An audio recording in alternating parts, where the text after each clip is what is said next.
नमस्कार दोस्तों, स्वागत आपका मेरे चैनल बेबी व्लॉग्स _24 में। और हमने वादा किया था कि भी बच्चों को मैथ सिखाएंगे। उसी कड़ी में कल हमने दशमलव की गुणा का नियम किया था। दशमलव का पहले हम भाग का जमा का नियम किया था, फिर घटा का, कल हमने गुणा का किया था और आज हम लेके आए हैं दशमलव के भाग का नियम।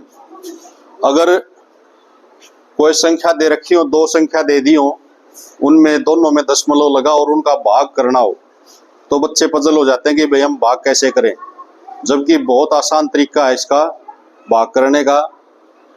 और वो मैं सिखा रहा हूं बच्चों को।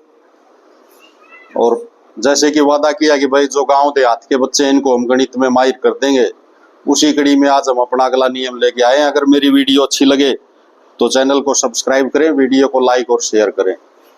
तो आज अगला नियम करते हैं हम, 9वां नियम, दशमलव के भाग के नियम में। भाई इसमें हमें क्या करना होता है बच्चों कि सबसे पहले दशमलव की संख्याओं को हम साधारण भिन्न में बदलते हैं। जो संख्या दे रखी हो, जैसे इसमें संख्या दी गई है, छोटी संख्या लेता हूं मैं हमेशा ताकि बच्चे आसानी से समझे, बड़ी संख्या नहीं ले रहा हूं मैं। 1.3 को 0.5 से भाग करना में बहुत छोटी सी संख्या है, लेकिन जो गांव देहात के बच्चे हैं लगा लो, या जो बच्चे जिनका बेस नहीं बना, वो ये सवाल भी नहीं कर पाएंगे, नहीं कर पाते ज्यादातर बच्चे। जिनको आता है उनके लिए अच्छी बात है भाई, उनके लिए तालियां होनी चाहिए। लेकिन जिनको नहीं आता वो सीखेंगे कि अगर इस तरह संख्या दे दी हमें तो हम इसको सीधा भाग करने के बजाय सबसे पहले इनको साधारण भिन्न में बदलेंगे। साधारण भिन्न में बदलने के बाद जिस संख्या से हमें भाग देना है, जैसे इसमें 0.5 से भाग देना है, तो पहले हम ये संख्या लिखेंगे, इसके आगे भाग देने वाली संख्या को लिखेंगे, फिर संख्या को निशान बदल के पलट देंगे। हमने इसका साधारण भिन्न बना लिया, फिर इसका बना लिया। कैसे बनाएंगे इधर देखो, 1.3 सवाल में दिया है, भाग में 0.5। हम इनको सबसे पहले साधारण भिन्न में बदलेंगे। साधारण भिन्न बनाने के लिए हम क्या करेंगे, 13 और इसके नीचे आ गया 10, भाग में ये 0.5 था और इसके नीचे आ गया 10। ये साधारण भिन्न बन गई। अब सवाल ये है बच्चों कि ये साधारण भिन्न कैसे बनी। इसके नीचे 10 क्यों आया, 100 क्यों नहीं आया, 1000 क्यों नहीं आया। जैसे ये 0.5 था, इसके नीचे भी 10 आ गया और इसके नीचे भी 10 आ गया। भाई ये क्यों आया, ये सोचने की बात है ना। तो ये बिल्कुल आसान बात है, ज्यादा मुश्किल नहीं है। यहाँ दशमलव के बाद कितने अंक है, 1। तो हम दशमलव जहां पे है उसके नीचे तो लिखेंगे 1 दशमलव के नाम का, और उसके बाद कितने अंक है, 1 अंक है, 3। उतनी जीरो लगाएंगे जितने अंक है।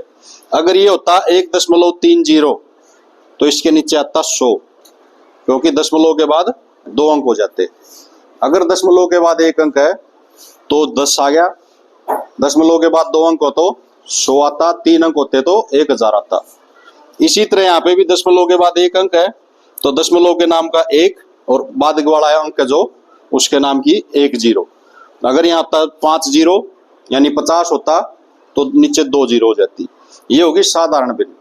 हमने बना ली नियम के अनुसार कि शुरू में हम साधारण भिन्न बनाएंगे।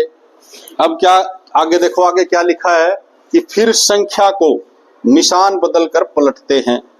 अब ये संख्या की ना हमारे पास, अब इस संख्या को हम यहां आगे करता हूं, 13/10। भाई चौक भी खराब है। 13/10 और भाग में क्या था, 5/10 है ना। इस भाग के निशान को बदल देंगे हम, ये हो जाएगा गुणा का निशान। इसको जब हम निशान को बदलेंगे तो क्या होगा, ये आगे वाली संख्या ना ये पलट जाएगी।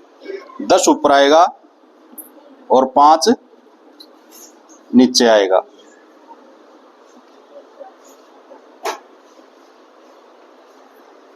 पीछे ध्यान से सुनो भाई, बात नहीं हो। 10 ऊपर आ गया, 5 नीचे रह गया, ठीक है। क्योंकि हमने भाग का निशान पलट के गुणा का निशान कर दिया तो संख्या भी पलट गई। अब आगे क्या लिखा है कि संख्या पलटते हैं और काटते हैं। अब हम इनको काट लेंगे।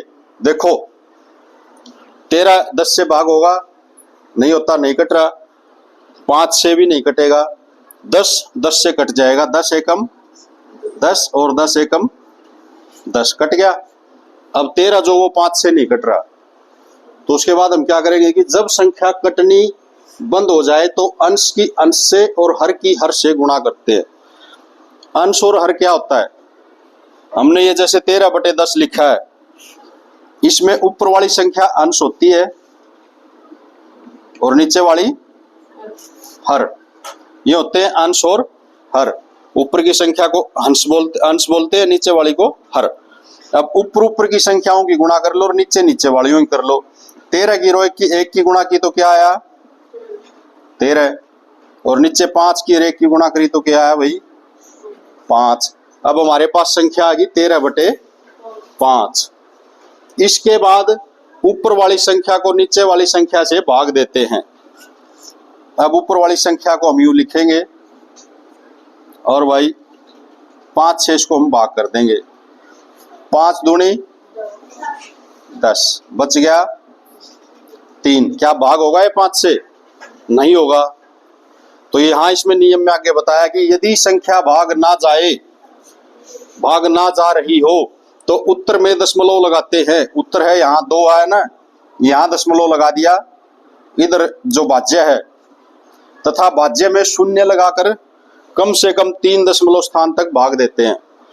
यहाँ पे भी दशमलव लगा के 0 चढ़ा दी भाई, 0 लगाई एक, वो 0 नीचे आ गई। अब गया ना भाग, 5 छिके 30, पूरी संख्या भाग होगी, शेष बच गया 0। उत्तर कितना आ गया हमारा? उत्तर आ गया हमारा 2.6। समझ में आया या नहीं आया? भाग की अगर संख्या दे रखी है तो उसको सबसे पहले क्या करेंगे हम? सबसे पहले उसको हम साधारण भिन्न में बदलेंगे। साधारण भिन्न में बदल के जिस संख्या से भाग देना, निशान बदल के उसको पलट देंगे। फिर हम काट लेंगे। काटने के बाद जो ऊपर वाली जो संख्याएं हैं, अंश की अंश से गुणा करेंगे, हर की हर से गुणा करेंगे। गुणा करने के बाद जो संख्या ऊपर वाली है उसको नीचे वाली से भाग करेंगे। भाग में जहां संख्या भाग होनी बंद हो जाए वहां संख्या में और उत्तर में दोनों जगह दशमलव लगा देंगे और आगे 0 लगा के उसको नीचे उतार लेंगे और संख्या को हल करेंगे। ठीक है।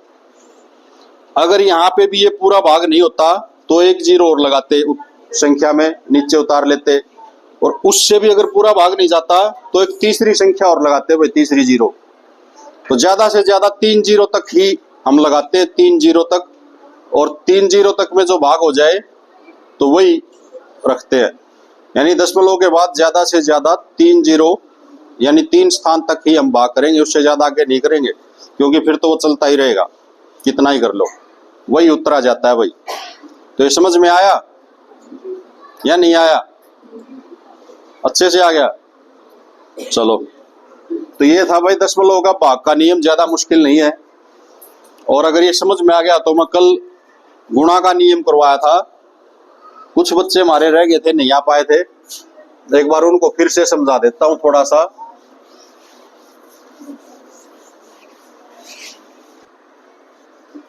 तीन 3.68 गुणा 16.05 6.05, इनकी गुणा करनी है भाई। कौन कर देगा गुणा इसकी? हाथ ऊपर करो, एक बार दिखा बच्चन। कोई भी बच्चा इसकी गुणा करने के लिए तैयार नहीं है, हाथ ऊपर नहीं कर रहा, क्योंकि ज्यादातर बच्चे इसमें कल मौजूद नहीं थे भाई, इसलिए हम दोबारा आज बता रहे हैं, एक बार थोड़ा सा टाइम लेके। तो दशमलव की गुणा मुश्किल नहीं होती बिल्कुल भी।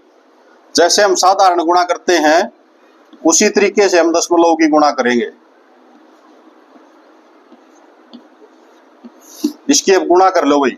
8 5 40 की 0, 4 6 5 30 और 4 34, 3 5 3 15 और 3 18। इसके बाद एक अंक छोड़ के जीरो, जीरो की जिस भी अंक से गुणा करेंगे वो जीरो हो जाएगा। अब तीसरे अंक की इधर गुणा करेंगे तो यहाँ 2 जगह खाली छोड़ देंगे। 8 छिके 48, 40, 22। अब इनको जोड़ देंगे भाई, 0, 4, 8 और 8 16 6, 1, 2, 2, 2, ये गुणा आ गई। लेकिन संख्या में दशमलव है, उत्तर में दशमलव नहीं आया, क्योंकि ये तो साधारण गुणा कर दी हमने। तो दशमलव की संख्या साधारण गुणा की तरह ही होती है। दशमलव वाली अंकों की जो संख्या है ना, उनकी गुणा करनी है तो गुणा तो हम ऐसे ही करेंगे जैसे साधारण अंकों की कर देते हैं। अब उत्तर में दशमलव गायब है, उत्तर में दशमलव कैसे लगाएं, कहाँ आएगा, उसके लिए ये नियम होता है कि ऊपर वाली और नीचे वाली दोनों संख्याओं में ये देखो कि दशमलव के बाद कितने अंक हो, गिन लो। ऊपर वाली में 2 है, 1 2, नीचे वाली में भी 2 है, कितने हो गए, 2 इसके और 2 इसके, कितने हो गए, 4। तो उत्तर में इकाई की तरफ से अंक गिनेंगे 4, 1 2 3 4 अंक गिने और उसके बाद दशमलव लगा दिया, ये उत्तर आ गया हमारा। ये थी दशमलव की गुणा। यानी संख्याओं में, दोनों संख्याओं में दशमलव के बाद जितने अंक है ना, उनको जोड़ के कितने हो गए, जोड़ने का मतलब गिन के 1 2 3 4, उत्तर में इकाई की तरफ से 4 अंक गिनो, 1 2 3 4 और दशमलव लगा दो। ये थी दशमलव की गुणा, बहुत आसान है। और दशमलव का भाग का नियम भी मैंने अभी कराया है, तो उम्मीद करता हूं कि भाई घर जाके प्रैक्टिस करोगे। और दोस्तों आप भी अपने बच्चों को करवाइए और उनको ज्यादा से ज्यादा सवाल दीजिए, 10 10 15 15 20 20 सवाल आप उनको दीजिए। और हमारे बच्चों को भी हम होमवर्क देंगे आज, और आप भी अपने बच्चों को होमवर्क दीजिए।